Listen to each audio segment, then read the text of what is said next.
Assalomu alaykum aziz vatandoshlar. Bizni Shirinboy Hasanov xususiy shifoxonamiz 2011-yil Hasanov Shirinboy Saidahmatovich tomonidan ishga tushirilgan. U kishining tashabbuslari bilan shifoxonamizda hozirgi kunda xirurgik, ginekologik, nevrologik, urologik, terapevtik va kardiologiya yo'nalishlari bo'yicha bemorlarga tibbiy xizmat ko'rsatiladi.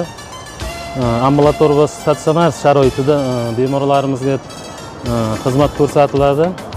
Bundan tashqari mana shu qabul bo'limimizda o'zida funksional diagnostika,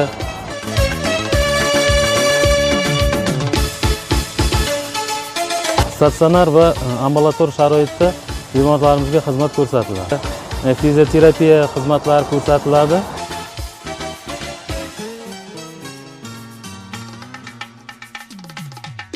Shu 2011-yildan beri bemorlarimizga sifatli tibbiy xizmat ko'rsatib kelinmoqda.